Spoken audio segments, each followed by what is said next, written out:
Some months back, not too long ago, just when the hurricanes were hitting the island for one too many days, leaving the streets flooded and the people desperate.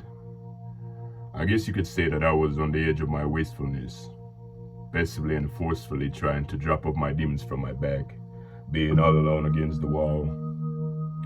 And perhaps that sinful state of living could have befallen me to this day like a shadow, or it could have finished my being on this planet Earth a while ago. Oh well, apparently my wanderings and wrongdoings did not kill me, and as a matter of fact, they turned out missing regularly as they're not bothering me right now.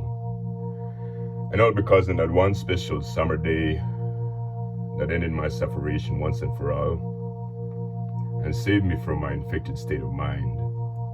And all thanks to that one Rastaman, to whom I'd like to livicate this song. So now, boys, if you will, this is the song of the Old Ras who saved me from myself.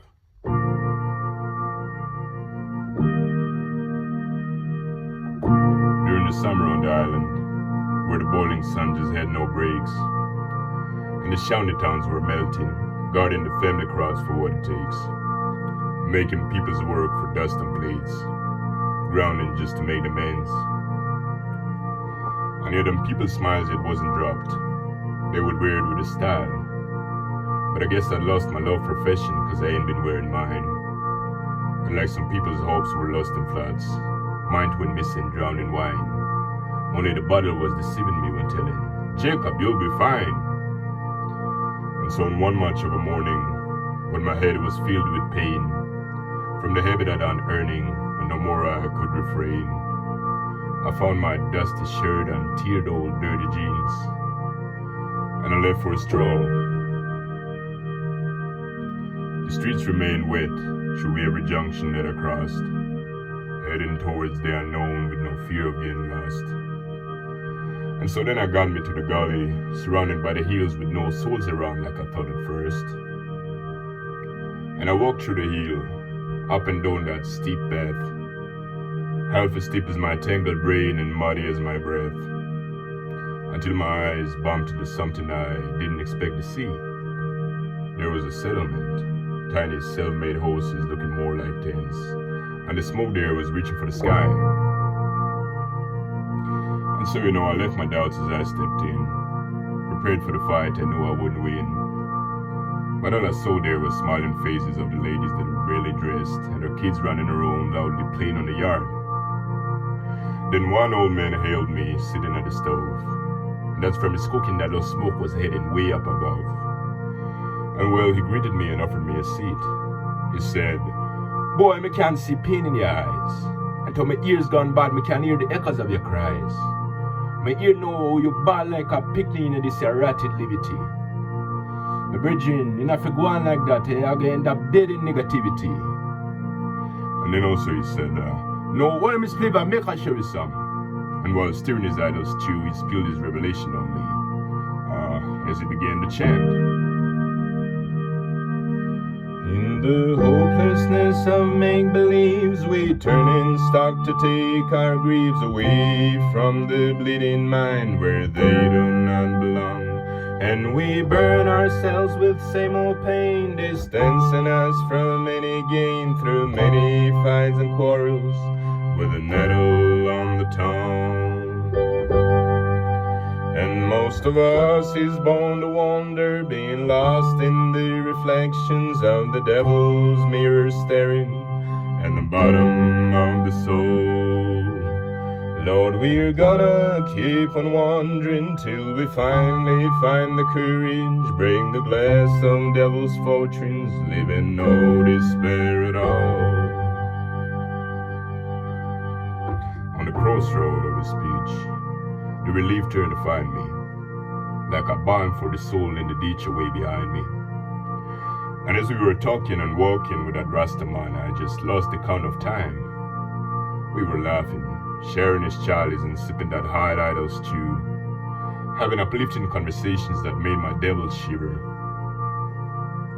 And as my eyes were pinned to women, and my ears close to his word, I didn't even notice that the sun had gone abroad, and unwillingly I had to break the warm convo, telling him I had to leave for a house, but not a home. He just smiled, stood up, hugged me like an uncle and said, "Now forget about the things we told you about, Star. This is the cure for my illness." And then I remember he gave me some herbs and led me towards the archway. The girls and their children all smiled and waved as I was leaving, waving away all this darkness and the grieving. Minutes later, I found me back in town, living the beauty of green hills that were hugging me around. Got me back to the shanty town of tenement yards and did my little fragile flat, feeling good from all those aces in my cards, not reminiscing or regret. I went to bed with no infective thoughts in my head for the first time in a while. And what's funny, I even wore on my own smile. I fell asleep with no not-so-baby bottle in my head.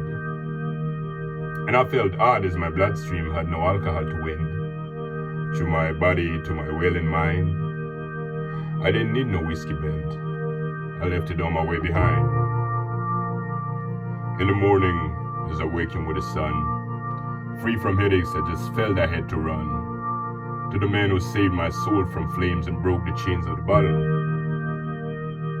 And I ran fast through intersections, free from sickness and infections, up the hill and down the gully with a rush and need to hurry. But when I got me to the place where I saw the Rasta's face, I ain't saw no human there, nor the smoke up in the air. I searched around the trees and bushes in the wilderness of flushes that made my face as red as blood and my feet wet from recent flood. So sudden, I decided to leave, and then I felt upcoming grief, and my throat was full of lump, and my first tear dropped like a bomb. But then I heard a familiar voice, and the laughter of the boys, and the women shouting echo in the warmth inside my soul. I didn't see him, but I heard him telling me the crucial word: if you need me, you can find me on the crossroads of your soul. The echoes faded, I went home, didn't sleep until the dawn, and I've been happy ever since, and never faded as my jeans. And to this day, I still don't know if it was just some kind of illusion, maybe a vision or a dream. But you know, I cannot be sure about anything because I still hold the herbs that they gave me, and they are indeed real. And what I do know is that whatever it was there probably to save me. And you know, sometimes, every now and then, when I get lonesome, I think of that Rastaman. And if I start to catch the blues, I begin to sing that little song that they taught me. And whenever I start to sing it, it makes me kind of feel like I still sing in unison with him, you know. I know it sounds kind of funny, but anyway, and by the way, this is how the song goes. In the hopelessness of make-believes, we turn in stock to take our griefs away from the bleeding mind where they do not belong. And we burn ourselves with same old pain, distancing us from any gain through many fights and quarrels with a nettle on the tongue. And most of us is born to wander, being lost in the reflections of the devil's mirror staring at the bottom of the soul. Lord, we're gonna keep on wandering till we finally find the courage, bring the glass of devil's fortunes, leaving no despair at all.